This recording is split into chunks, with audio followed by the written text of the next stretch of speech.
Hola a todos, continuamos con los conceptos jurídicos y hoy toca Cortes Generales. A ver, la Constitución establece que la soberanía nacional reside en el pueblo. Por lo tanto, el jefe del Estado, que es el rey, no es soberano. La soberanía reside en el pueblo, en todos y cada uno de nosotros. Lo que pasa es que es inviable que la soberanía sea a través de que nos tengamos que reunir cada vez que hay que tomar una decisión o hay que adoptar algún acuerdo.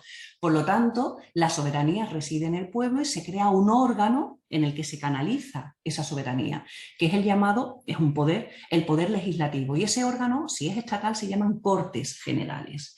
Por lo tanto, como es inviable que, aun siendo soberanos cada uno de nosotros, por lo tanto podamos decidir qué sistema debemos tener, qué leyes se nos tienen que aprobar, etcétera, es necesaria una representación de los ciudadanos. Y ahí entran en juego los diputados y los senadores, que son nuestros representantes en el poder legislativo, nuestros representantes en las cámaras.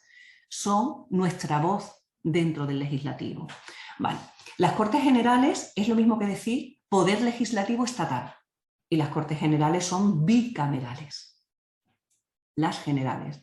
Las Cortes Generales son la Cámara Alta, que representa al Senado, y, bueno, que es el Senado, y la Cámara Baja, que es el Congreso de los Diputados. La Cámara Alta, que es el Senado, representa a las comunidades autónomas. La Cámara Baja es una representación por provincias. ¿Vale?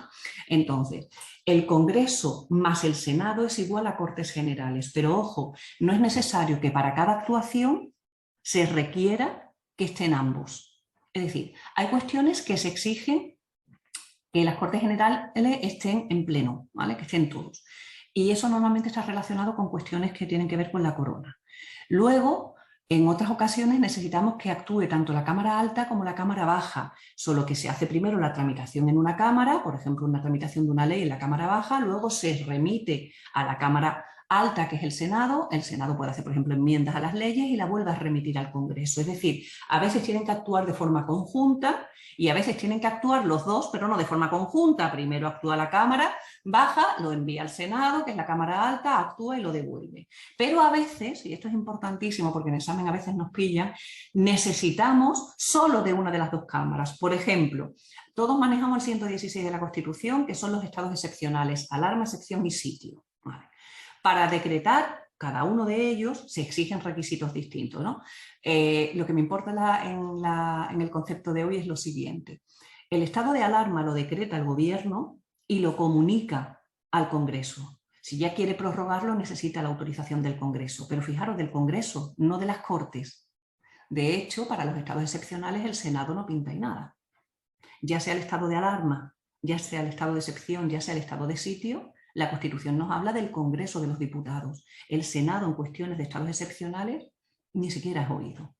De hecho, a veces se pueden disolver, normal, por ejemplo, cuando ya se ha agotado la legislatura, se disuelven las cámaras, se disuelven las Cortes, que ya sabemos que queda en funcionamiento la Diputación Permanente, ¿no? Pero a veces se puede disolver una cámara sí y otra no. Por ejemplo, se podría disolver el Senado y que el Congreso de los Diputados siguiera en funcionamiento. Por lo tanto, lo que hay que tener muy en cuenta es, la soberanía reside en el pueblo, lo dice la Constitución. ¿Cómo se lleva a cabo esa soberanía? A través de nuestros representantes. ¿Dónde nos representan? En las Cortes Generales.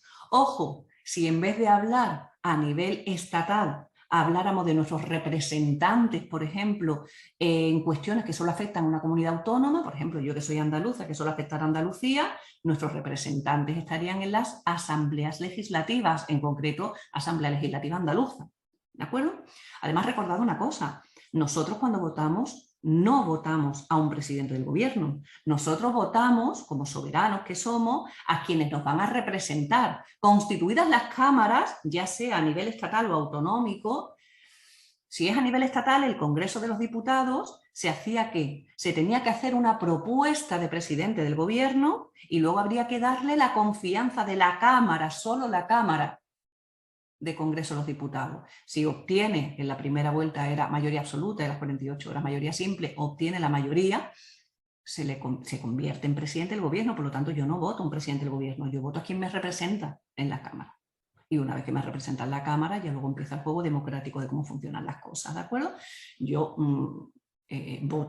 cada uno de los ciudadanos votamos, alcanzada la mayoría de edad, a nuestro representante en el Congreso y a nuestro representante en el Senado. Yo, que soy andaluza, por ejemplo, ahora, como sabemos, se han convocado elecciones para junio, pues yo voy a votar a quien considere mejor para que me represente en la Asamblea Legislativa Andaluza, y una vez que esté constituida la Asamblea Legislativa Andaluza se tendrá que proponer un candidato a la presidencia de Andalucía, y ahora esa Asamblea Legislativa le tiene que dar o no su aprobación, le tiene que dar se llama su confianza, convirtiéndolo en presidente de Andalucía, ¿de acuerdo?